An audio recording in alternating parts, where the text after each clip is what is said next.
Hi students, it's Pete here again in my office, and today I'm going to tell you guys about Project 2.5, the final lit review. This assignment has been scaffolded since the very first week of our class, and I'm confident that you guys are all going to do a good job on it based on what I've read so far from you. But I know that when you turn in the final product of something, it can be a little bit stressful, so I wanted to give you just a couple of final thoughts going into the last few days before the assignment's due. When you're writing your lit review, you're going to include some sources that just give you definitions for things or talk about the history of some issue or something like that, and those are pretty easy to glean the important parts from. But when you talk about the empirical articles that are going to make up at least half, that is at least 10 of your references, sometimes it's a little bit more tricky to determine what to include from those articles in your lit review, because those articles are so long it's tough to choose what the most important pieces are. So over the years I've come up with a few guiding questions that I ask myself when I'm writing lit reviews of my own, and I wanted to share those with you guys. When you're looking for key details, think about these 4 questions, and if the fact that you're thinking about including answers one of these 4 questions, go ahead and throw it in there. Alright, so now all the build up. Here are the 4 questions. First of all, what did the authors do? What did they do? That's pretty self-explanatory. What I'm talking about is their sample strategy, the instruments that they used, any other important facts about the design of the experiment that they conducted.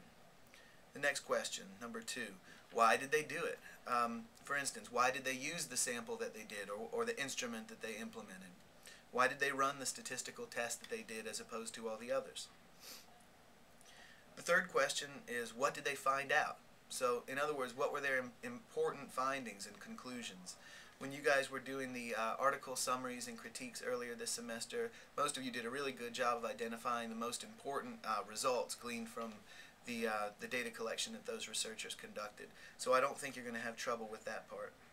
And fourth and finally, why is it important? In other words, why are you including these facts? Why are you including this resource in your lit review? Out of all the articles out there, why did you include that one?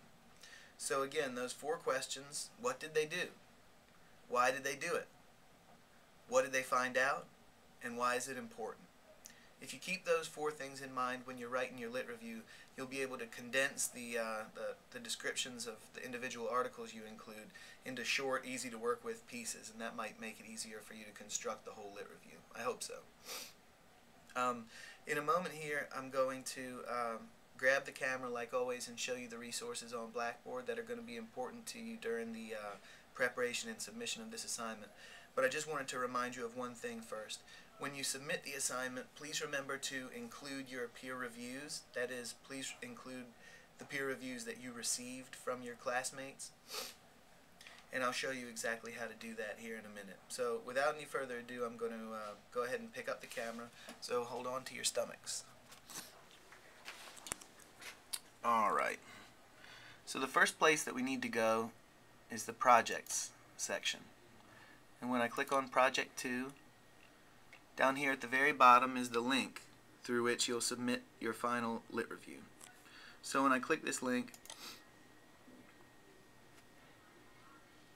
you can see this is where you'll click and attach your lit review. And then I want you to click Add Another File in order to attach your peer reviews. This way I'll have all the peer reviews that each of you received.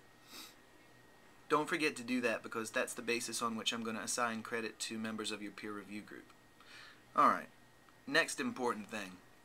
Under the External Links section, hopefully you guys have all been here before, this is the link to Purdue's Online Writing Lab, or Purdue OWL.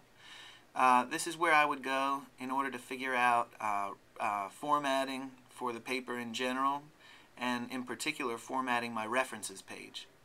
All these links are up to date and reflect APA's most current revision, so it's a good resource for you as you're doing those technical things there at the end.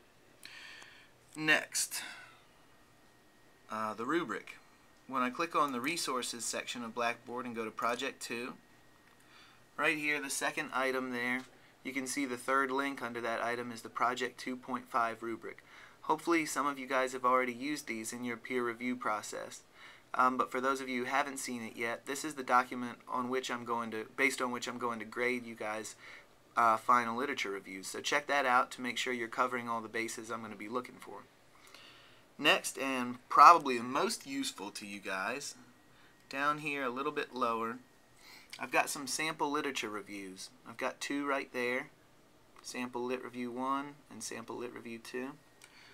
And down here I've got a couple more in this new Sample Lit Reviews folder. All these were generated by students of mine or other 619 instructors, and they all represent really, really solid work. So read these to see how you stack up and hopefully improve your paper based on them. Okay. So that's all the important stuff I wanted to share with you from our Blackboard page. As usual, I invite you guys to let me know if you have any questions or concerns, as I'm always happy to help. You can reach me via email or telephone pretty much any time, and you can also stop by my office if that's convenient for you.